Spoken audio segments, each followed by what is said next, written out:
हर वह व्यक्ति जो किसी इंडस्ट्री पर राज करता है या फिर वह किसी भी फील्ड में टॉप पर रहा होता है, उसमें उसके गुरु का, ज्ञान का, या फिर जिस मार्ग पर वो चला है उस मार्ग पर चलने पर जो अनुभव प्राप्त हुआ है उसमें कुछ ना कुछ तो ऐसा होता है जो उन्होंने वो चीज़ सीखी होती है।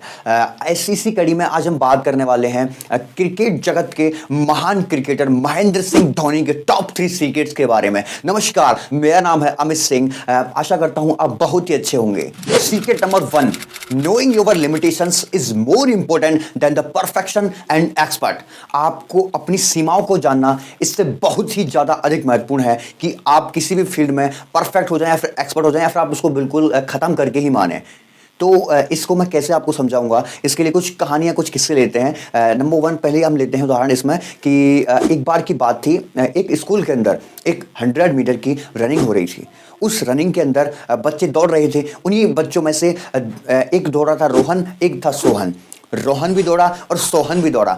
दोनों की 100 मीटर की दौड़ थी। अब रोहन जो था वो 40 सेकंड के अंदर उस रेस को कंप्लीट करता है और सोहन जो था वो 15 सेकंड के अंदर उस रेस को बिल्कुल खत्म करता है। अब यहाँ पे तालियां दोनों के लिए बजती हैं। तालियां दोनों के लिए बजती हैं। ये एक अजीब सी बात है। वो भी 40 सेकंड में दौड़ा और वो 15 सेकंड में दौड़ा। तालियां दोनों के लिए बजी, ये कैसे हो सकता है? अब मैं आपको बता दूंगी, तालियां दोनों के लिए बजी और ये इसलिए बजी क्योंकि जो रोहन था जिसने 40 सेकंड में किया वो 5 साल का बच्चा था और सोहन था वो 15 साल का बच्चा था। अब दोनों बच्चों में आपको बता दूं कि समय तो अधिक लगेगा ही, इसलिए कि जिस एज के डिफरेंस के कारण उन दोनों की लिमिटेशंस भी डिफरेंस थी। तो यहाँ से हमें सीखने को मिलता है कि उन दोनों की लिमिटेशंस, उनकी सीमाएं अलग अलग हैं उनकी सिचुएशंस के हिसाब से। इसी प्रकार पर हमको जानना जरूरी है। अगर हम अनजान हैं तो हम पता नहीं लगा पाएंगे कि कौन किसके लिए कहाँ पे बना है। तो नोइंग योर लिमिटेशंस, अपनी सीमाओं को जानो, मेजर करो। हमें यदि आप कुछ भी कर रहे हो, आप स्टूडेंट हैं या फिर कुछ भी हैं, इस कहानी से हम समझ सकते हैं कि हमें, यदि हम स्टूडेंट हैं या फिर वर्किंग प्रोफेशनल हैं या फिर बिजनेस कर रहे हैं, तो हमें एक माइलस्टोन समय रखने चाहिए। कहाँ तक जाने पर हम कहाँ रुकेंगे, क्या है हमारे माइलस्टोन्स, क्या है, कहाँ पे जाना है, कब तक जाएंगे, लिमिटेशंस, टाइम की लिमिटेशंस, ये सभी चीज़ें हमें जाननी होगी। इसी प्रकार एक और बात है, जब मैं एक 11th क्लास के स्टूडेंट से मिला और वो जो स्टूडेंट था उससे मैं मिला तो उसने मुझे अपनी क्लास का ही एक किस्सा बताया कि हमारे यहाँ पे क्या हुआ कि उनको बताया गया कि वो जो 11th क्लास में जो मैथ्स पढ़ेंगे, अगर वो टॉप पढ़ना चाहते हैं तो वो कह रहे थे कि एक ना मौका दे रहे थे कि हम आपको वर्ल्ड्स की टॉप फैकल्टी से आपको पढ़ाएंगे और वो टॉप फैकल्टी आपको ऐसा तैयार करेगी कि आप IITians तक को आप ना फाइट कर दोगे, बिल्कुल कंप्लीटली आप ब्रेक करने वाले वो व्यक्ति बन जाओगे। वर्ल्ड के टॉप जो कंटेंट जो है ना वो ला करके देंगे आपको वो कंटेंट, और वो होगा जो टॉप वहाँ की जो फैकल्टी के द्वारा पूरी दुनिया की। अब उनको ये कहा और उनको बताया गया कि ये जो चीज़ होगी ना ये आपके 12th क्लास में तक 2 साल का चलेगा। अब 2 साल के एंड तक ये कंप्लीट नहीं हो पाएगा, तब तक आपके बोर्ड एग्जाम्स होंगे। तो उन्होंने कहा कि आपकी गर्मियों की जो अवकाश होंगे, छुट्टियां होंगी, उसमें भी इसको कराना पड़ेगा। और 12th क्लास के बाद में भी जो अवकाश का टाइम होता है ना, जैसे जब तुम छूट जाते हैं, बट तब भी 3-4 महीने एक्स्ट्रा लगेंगे पर होगा एकदम टॉप क्वालिटी का। तो उन बच्चे ने कहा कि हम एक्चुअली वो कर तो लेते, पर यहाँ पे सबसे बड़ी प्रॉब्लम ये थी कि वो वहाँ पे उनको बोर्ड एग्जाम्स में उन कुछ लिमिट जो है, कुछ लिमिट एक वहाँ पे बन जाती कि वो कुछ किया हुआ एक्सरसाइज है जो छूट जाता और कुछ कर लेते हो। तो 3-4 महीने में करते वो तो पहले कर नहीं पाते, मतलब उसमें वो डीपली पढ़ाई करते पर वो एक्सपर्ट जरूर बन जाते, उसके एक जगह टॉपर बन जाते, एकदम एक्सपर्ट जो IITians को भी फाइट, मतलब सब कुछ ब्रेक कर सकते थे वो वर्ल्ड की टॉप फैकल्टी से। पर एक शर्त थी कि उसमें कुछ एक्सरसाइज छूट जाएंगी जो बोर्ड एग्जाम्स में उनको उनके मतलब अलावा बैठना पड़ेगा। तो जो पूरे नंबर लाने वाले बच्चे हैं वो नहीं ला पाएंगे, उनको बिना पड़े। तो यहाँ पे उनको मना ही करना पड़ा एक तरीके से यहाँ पे उनके पास में सिचुएशन दोनों है कि वो परफेक्ट हो जाएं, उसके एक्सपर्ट हो जाएं, पर यहाँ पे लिमिट है कि आपको बोर्ड एग्जाम्स के लिए उसको काम को इस 1 साल के अंदर ही मैथ को कंप्लीट करना है। तो यहाँ पे हमें सीखने को मिलता है कि वहाँ से हम वो एक्सपर्ट भी बन सकते हैं, पर यहाँ पे लिमिट लग गई इस 1 साल की कि आपको 1 साल में करना है, तो वो वहाँ पे नहीं कर पाए। तो इसी तरह का हमें भी जानना है कि हमारे जैसे हमारे है ना एजुकेशन में भी लिमिट होती है 1 साल का। हमको एक first class, second, third, fourth, fifth, 7 ऐसी लिमिट होती है। इस लिमिट में हमें अपना पाठ्यक्रम, अपना जो सिलेबस है वो कंप्लीट करना होता है। एक्चुअली जब आप उसको कंप्लीट करते हो तभी आप नेक्स्ट क्लास के अंदर जाते हो। तो यहाँ पे लिमिट लग गई। तो इसी तरीके से हम सीख सकते हैं कि योर लिमिटेशंस। कई बार हम अपने जीवन में 12वीं के बाद भी बहुत कुछ चलते बढ़ते जाते हैं पर लिमिटेशंस का कुछ पता ही नहीं है, क्या कर रहे हैं, क्यों कर रहे हैं, कैसे कर रहे हैं। ये लिमिटेशंस जानना बहुत ही आवश्यक होता है। इसी प्रकार एक और कहानी मैं आपको बताता हूं कि एक बार की बात है जब महेंद्र सिंह धोनी स्ट्राइक पर थे और नॉन स्ट्राइक पर थे मोहम्मद शमी। और वहां पे जो मैच चल रहा था वो मैच के कुछ विकेट बचे हुए थे। और वो जो विकेट बचे हुए थे उस विकेट में मैं आपको बता दूं क्या हो रहा था। वहां पे एम एस धोनी ने क्वेश्चन किया मोहम्मद शमी से कि 5 ओवर बचे हैं, मात्र 5 ओवर, और यहाँ पे हमें जरूरत है 80 रन की, 80 रन। और मोहम्मद शमी को एक ऐसे पूछा हंसते हुए एम एस धोनी ने कि अगर मैं आउट हो जाता हूँ तो एक्चुअली क्या आप तो ऐसा कुछ कर पाओगे, आप बना पाओगे ऐसा, कभी आपने किया? ऐसा सवाल पूछा एक तरीके हंसमुख होते हुए। तो एम एस मोहम्मद शमी ने भी हंसते हुए कहा कि हाँ बनाया तो था पहले बचपन में जब हम खेलते थे वहाँ पे, मतलब वो बॉलर हैं एक्चुअली, तो क्रिकेट में बैटिंग का भी आता, तो उन्होंने कहा कि मैंने बनाए थे 10 ओवर में हमने वो 80 रन बनाए थे मैंने अकेले। अब यहाँ पे हमें सीखने को मिला 5 ओवर में ही हमें 80 रन चाहिए, यहाँ पे 10 में नहीं चाहिए। अगर वो मान लेते कि वो आउट हो भी जाते, पर हुए नहीं, उन्होंने वो मैच एक्चुअली जीता भी था। और वहाँ पे वो आउट ना होने के बाद वो उस मैच को जीते। और यहाँ पे अगर वो आउट होते तो लिमिटेशंस उनके शमी की थी, लिमिटेशंस वहाँ पे वो नहीं कर पाते। पर क्यों नहीं कर पाते? क्योंकि उन्होंने नहीं किया है। और सबसे बड़ी चीज़ लिमिट लगती है कि 5 ओवर की, 5 ओवर में ही करना है। करने को तो 20 ओवर में भी कर देंगे, 10 में भी करना, पर लिमिट है कि 5 ओवर के अंदर अंदर ही वो मैच चाहिए। तो चाहे वो एक मैच हो या फिर चाहे कोई भी चीज़ हो, हमें लिमिट को देखना बहुत जरूरी है कि इतनी समय में, इतनी गेंद में हमको यह चीज़ चाहिए ही चाहिए। तो यहाँ से हम जान सकते हैं कि नोइंग योर लिमिटेशंस, अगर आप एक स्टूडेंट हैं तो आपको जानना है कि आपकी लिमिटेशंस क्या है, आप कब तक क्या कर पाओगे, कैसे करना है, वो सब प्लान करना चाहिए। अगर आप एक बिजनेसमैन हैं तो आपको जानना चाहिए कि कब तक आपका प्रोडक्ट सर्विस, कुछ भी जो आप लेके आए प्रोडक्ट मार्केट में, कुछ भी सर्विस, तो वो किस तरीके से, कहाँ तक, कब तक, कैसे क्या होने वाला है।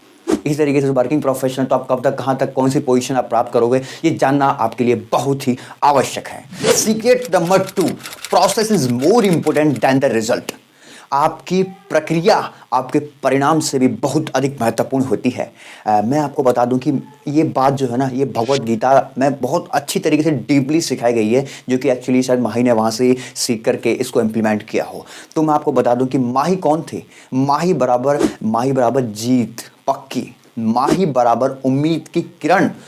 जब जब माही मैदान पर होते थे तो मैदान पर होने के बाद तब तक वो रहे, जब तक ऐसा लगता था कि मैच हम जीतेंगे ही जीतेंगे। तो ऐसा क्यों था? क्योंकि देखो एक्चुअली तो बात ये थी कि जब 5 बॉल में 15 रनों की आवश्यकता भी हुआ करती थी तो प्रेशर माही पर नहीं, प्रेशर बॉलर पर होता था। एक्चुअली ये चीज़ कहाँ से आई? ये चीज़ जब आई, जब वो अपनी इस प्रोसेस को, मतलब भले ही हार सामने क्यों ना खड़ी हो, पर प्रोसेस को निरंतर मैच के अंतिम बॉल तक वो उसको बिल्कुल बराबर रखा करते थे। तो प्रोसेस उनकी जीवन में, उनके मैचेस में बहुत इंपॉर्टेंट था, क्योंकि वो बिल्कुल बराबर मैच की अंतिम बॉल तक उसी तरीके से प्रोसेस को रन किया करते थे। तो यही कारण था कि वो इन मैचेस को उन सबको जीत पाते थे। अभी हम इसी के उदाहरण के रूप में लेते हैं कि एक मैच उनका, जो कि 2011 का वर्ल्ड कप जो उन्होंने जितवाया था, उस मैच के बारे में हम उसको उदाहरण के रूप में लेते हैं। हम बात करते हैं उसके बारे में कि जो मैच वो श्रीलंका के खिलाफ खेला गया, उस मैच के अंदर पहली पारी में 274 रन का टारगेट देती है श्रीलंका। जब श्रीलंका 274 का टारगेट दिया तो वहां पे जब सामने हमारी भारत टीम उतरी तो पहली बॉल पे सहवाग आउट। किसी भी वर्ल्ड कप में अगर फाइनल मैच के अंदर किसी भी टीम का पहली बॉल पे अगर कोई बोल्ड आउट होता है तो कितनी बड़ी दुख की ये बात होती है, उस समय पर आप समझ सकते हो। तो उस मुश्किल घड़ी से निकाल करके धीरे धीरे जब सचिन तेंदुलकर भी आउट हो गए, उन पे भी कुछ अच्छा नहीं कर पाए, इसके अलावा जब विराट कोहली और अच्छी तरीके से गौतम गंभीर और ये धीरे धीरे लेकर आए, और इस मुश्किल घड़ी में धीरे धीरे जब वो प्रोसेस के माध्यम से अपनी है ना, जो उनकी जो प्रोसेस थी, उनकी जो स्ट्रेटजी, जो प्लानिंग्स थी, उनको लगाते हुए मैच के अंत तक उस मैच को छक्के से वो जिताते हैं। और यह इतनी रणनीति भरा एक मैच था जो कि बड़ी ही कठिनाई से निकाल करके, जब पहली बॉल पे पहला ही विकेट हो जाए किसी भी टीम का पहली इनिंग्स में, तो क्या क्या ही होता है।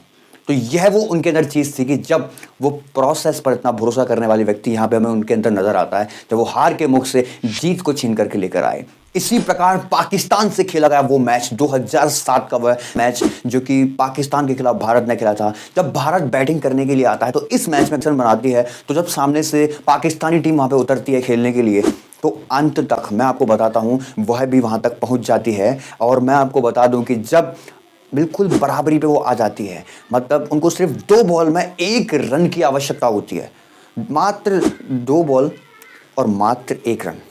मतलब एक्चुअली देखा जाए तो 2 बॉल में 1 रन लेना कोई बहुत बड़ी बात नहीं थी, पर यहाँ पर एमएस धोनी की उस पावरफुल प्लानिंग, उस स्ट्रेटजी, उस प्रोसेस को लगातार लगातार अपने उस फील्ड पे हार को सामने देखने के बावजूद, हार यहाँ पे भी बिल्कुल सामने खड़ी थी, मैच को टाई करा दिया। मैच को जब वो टाई कराते हैं तो उसके बाद जब वो बॉल आउट के थ्रू, जब थ्रो के थ्रू वो मैच को जीतते हैं, तो एक बहुत ही पावरफुल, एक ऐसी जीत जो कभी जीत नहीं पा रहे थे, उस जीत को आज तक भारत ना भुला पाया है, ना शायद कभी भुला पाएगा। क्योंकि वो जीत थी ना, उस जीत में एक कुछ अलग ही एक अंदाज था। वहाँ पे महेंद्र सिंह धोनी, कैप्टन कूल जो वहाँ पे खड़े थे, वो एक बहुत ही अलग लेवल की उनकी माइंडसेट जो थी ना, वो प्रोसेस के थ्रू थी। यहाँ पे यह नियम बिल्कुल साफ लगता है, process is more important than the result. आप अगर रिजल्ट की तरफ देखते, रिजल्ट वहाँ पे क्या था कि 2 बॉल मात्र शेष थी, और 2 बॉल मात्र शेष के अंदर सिर्फ और सिर्फ 1 रन की आवश्यकता वहां पे पाकिस्तान को थी जीत के लिए। मिसबाह उल हक वहां पे खड़े थे, और जब इस घड़ी के अंदर जब ये लास्ट वाला ओवर वहां पे दिया गया तो जोगिंदर शर्मा को वो ओवर दिया गया, जबकि हरभजन सिंह वहां पर थे, और जब वो उस बॉल को डालते हैं तो श्रीसंत जब इस कैच को लेते हैं, मिसबाह उल हक आउट होते हैं। इस भयंकर जो मैं कहूँगा कि इस जो डिसीजंस थे यहाँ पे, भयंकर डिसीजंस, कि जब हमारी टीम का टॉप बॉलर सामने है उसके बावजूद भी जोगिंदर शर्मा को बॉलिंग करवा करके कुछ तो ऐसी प्लानिंग रची होगी ना, कुछ तो ऐसी सोच रहे होंगे ना कि जब 2 बॉल थी, सिर्फ 2 बॉल थी और सिर्फ 1 रन था, तब भी वो चीज़ चली रही। तो यह चीज़ हमें सिखाती है कि हमें प्रोसेस पर फोकस करना है, नॉट रिजल्ट। तो यह चीज़ हमें अपने जीवन में, हम अगर यदि स्टूडेंट हैं या फिर हम एक है ना, हम कुछ भी कर रहे हैं, बिजनेस या फिर वर्किंग प्रोफेशनल है, तो हमें जीवन में सोचना चाहिए कि हमें कुछ भी पाना है तो हमें उसको सिर्फ प्रोसेस के थ्रू पा सकते हैं, ना कि उस रिजल्ट की तरफ बार बार हम ध्यान करके सोच करके। यह बात तो आप बिल्कुल समझ रहे होंगे कि process is more important than the result, इस कहानी के माध्यम से। लेकिन आज की जो दुनिया है, आज का जो युग है, वो ध्यान लगाया हुए है रिजल्ट पे, परिणाम पर। और जिस वजह से ही जब वो परिणाम पर फोकस करते हैं, परिणाम की तरफ दृष्टि है उनकी, तो वो उस प्रोसेस से, जो उस परिणाम को जिस प्रोसेस से पाया जाता है, उस प्रोसेस से वो गुजर ही नहीं पाते हैं। यही मुख्य कारण है कि वह उस परिणाम तक ही नहीं पहुंच पाते हैं। तो नियति का कहना है कि आप प्रोसेस को संभाले रखें, रिजल्ट खुद ब खुद आपको संभाल लेगा। Secret number 3, worry about the controllables. आप सिर्फ चिंता करें जिनको आप नियंत्रित कर सकते हैं। जिनको भी आप नियंत्रण कर सकते हैं, यदि आप उनके बारे में चिंता करते हैं तो आप अपने मन चाहे इच्छित परिणाम पा सकते हैं। यदि मन चाहा इच्छित परिणाम आपको नहीं भी मिलते हैं तो आपको वहां से आप क्या करते हो, आप योजनाओं में बदलाव कर सकते हैं। आप बेहतर आप वहां से सीख करके बेहतरीन आप अगली बार कर सकते हैं। आप अपने लिए दोबारा से अच्छा मौका प्राप्त कर सकते हैं जो आपने पहले सीखा उसके थ्रू। पर अगर आप नियंत्रण नहीं की जा सकने वाले उन विषयों पर चिंतन करेंगे तो आप एक्चुअली आप स्टेप उठा ही नहीं पाते हो, आप भय आपके अंदर होता है। तो इस चीज से बचने के लिए हमें फोकस करना चाहिए कि हम सिर्फ उन पर फोकस करें जो हम नियंत्रण कर सकते हैं। हम सीख सकते हैं पिछले मैच से, 2007 के उस मैच से, 2011 के उस मैच से, कि वहां पे एमएस धोनी के पास में भी सिर्फ अलग अलग चीजों के विचार वहां पे होंगे उनके सामने, पर वो उन्होंने नहीं किया। उन्होंने सिर्फ वहां पे फोकस किया उस प्रोसेस को। जब आप नियंत्रण पर फोकस करते हैं, जिस पे आप नियंत्रण उस पर काम फोकस करते हैं, तब आप ऑटोमेटिकली आपका प्रोसेस होता है, और जब प्रोसेस होता है तो रिजल्ट ऑटोमेटिकली आता है। तो एक्चुअली हमें प्रोसेस अगर चाहिए तो हमें फोकस वहां करना है जहां हम नियंत्रण कर सकते हैं। तो आप समझ ही रहे हैं कि आपको यदि परिणाम चाहिए तो आप परिणाम पर फोकस करके आप परिणाम को कभी नहीं पा सकते हैं। आपको अपनी प्रोसेस पे, और प्रोसेस के लिए आपको अपनी कंट्रोलेबल्स, नियंत्रणीय विषयों पर, नियंत्रणीय उन परिस्थिति में जो भी जहाँ पे भी आप नियंत्रण कर सकते हैं वहां पे फोकस करके आप उसको पा सकते हैं। हाँ, निस्संदेह आपके मस्तिष्क में आपके लक्ष्य जरूर होने चाहिए, पर उससे भी बहुत अधिक महत्वपूर्ण है आपके जो छोटे छोटे कदम हैं जिनको आप उठा रहे हो। क्योंकि आप ना उन कदमों को आप उठाओगे जो अभी करना है, वो महत्वपूर्ण है, ना कि आपका जो लक्ष्य है। लक्ष्य एक्चुअली होना चाहिए, लक्ष्य को एक बार बनाइए, बनाने के बाद सामने रखिए, फिर उसको बाद में आप ना एक्चुअली ध्यान रखिए अपने प्रोसेस पे, क्योंकि प्रोसेस ही आपको वहाँ तक पहुँच जाता है। और आप जानते ही हैं कि आपको अपने लक्ष्य को पाने के लिए क्या करने की ज़रूरत है, क्या क्या आपको करना चाहिए और क्या क्या आप कर सकते हैं। तो आपको जो महेंद्र सिंह धोनी के टॉप 3 सीक्रेट्स हैं, knowing your limitations is more important than the perfection. जो आपकी समय सीमाओं को जानना बहुत जरूरी है। आपको किसी कार्य में बिल्कुल निपुण होने के लिए या फिर उसको संपूर्ण करने से पहले अपनी लिमिटेशंस को जाने। Second number, process is more important than the result. आपकी प्रक्रिया आपके परिणाम से बहुत अधिक महत्वपूर्ण है। यह हमने आसम के मैचों के माध्यम से भी सीखा और उनके जीवन शैली से सीखा। और तीसरी चीज जो कि है, आपको कंट्रोलेबल्स पर काम करना चाहिए, जिनको आप नियंत्रित कर सकते हैं। Worry about the controllables. यह सबसे बड़ी 3 चीजें जो हमने सीखी। तो इसका आउटकम MS धोनी के जीवन में क्या आता है? MS धोनी के जीवन में आउटकम आता है कि उन्होंने इन नीतियों के माध्यम से काम करके आज पूरा संसार ही नहीं, पड़ोसी देश पाकिस्तान भी आज उनको याद करता है, उनको चाहते हैं वहां के लोग। तो ये है इन नीतियों का आउटकम। बहुत बहुत धन्यवाद आपका इस वीडियो को देखने के लिए, और आप अपने मित्रों को, सहयोगी को जरूर शेयर कीजिए MS धोनी के इन टॉप 3 सीक्रेट्स को।